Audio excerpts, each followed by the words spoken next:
दीदी, बाबा कहते हैं कि हर कर्म में योग होना चाहिए, लेकिन जब मैं घर के काम करती हूँ या ऑफिस जाती हूँ तो मन पूरा काम में उलझ जाता है। बाबा की याद रह ही नहीं पाती। तो दीदी, कर्म करते योग कैसे करें? बहुत अच्छा प्रश्न है बेटा। ये हर स्पिरिचुअल पुरुषार्थी आत्मा के मन में आता है।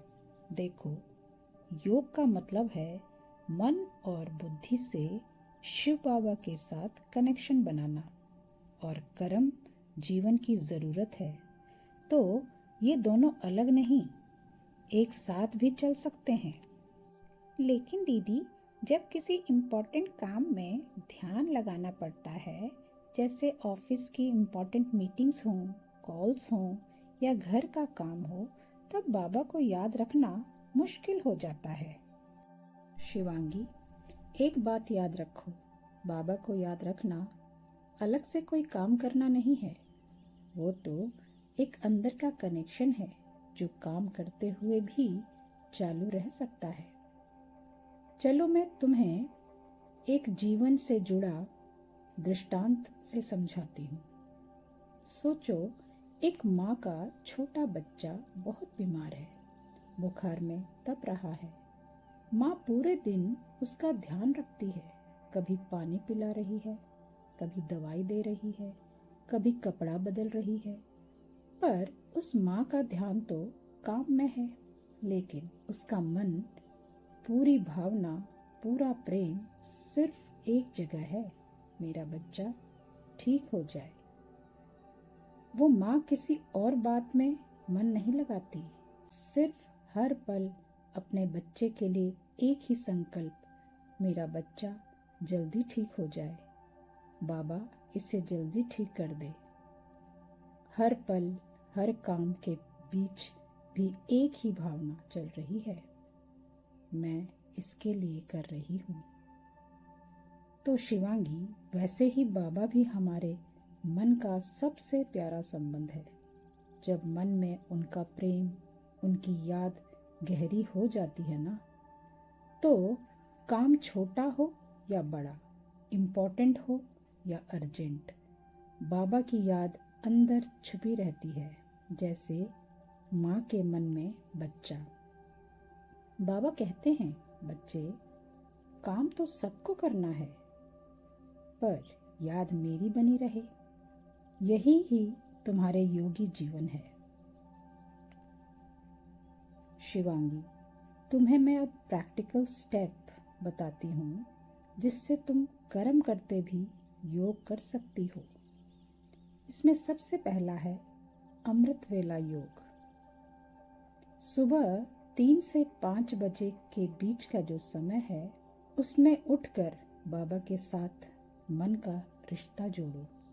वो समय बहुत ही शुद्ध और शांत होता है, जैसे फोन को अगर फुल चार्ज होता है, वैसे ही आत्मा फुल रिचार्ज होती है।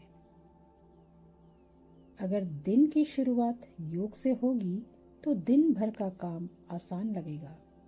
दूसरा कर्म से पहले संकल्प। जब कोई इम्पोर्टेंट काम शुरू करें, जैसे ऑफिस की मीटिंग हो गई, कुकिंग या खाना बनाना या ड्राइविंग, उसके पहले 10 सेकंड बाबा को याद करो और संकल्प लो, बाबा मैं ये काम आपको साक्षी बनाकर कर रही हूँ। इस संकल्प से काम कर्म योग बन जाता है। तीसरा है स्मृति स्वरूप में रहना।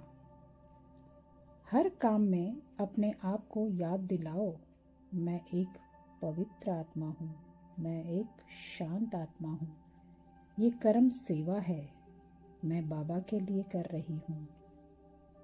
और चौथा है दिन भर में 4 से 5 बार सिर्फ 30 सेकंड के लिए रुक जाओ, आंखें बंद करो, गहरी सांसें लो और बाबा को याद करो, बाबा आप मेरे साथी हो, मैं आपकी याद में हूँ।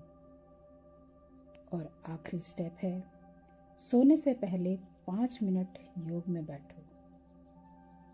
पूरे दिन भर का पोता मेल, क्या किया क्या नहीं किया, हिसाब बाबा को दो।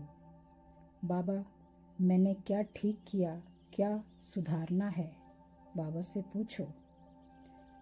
अगर तुम सिर्फ इन 5 स्टेप को रोज की जिंदगी में लेके आओ तो काम भी चलेगा और बाबा की याद भी कभी नहीं छूटेगी। दीदी, आज मुझे समझ आया, कर्म करना जरूरी है, लेकिन कर्म के बीच बाबा की याद और प्रेम और भी जरूरी है।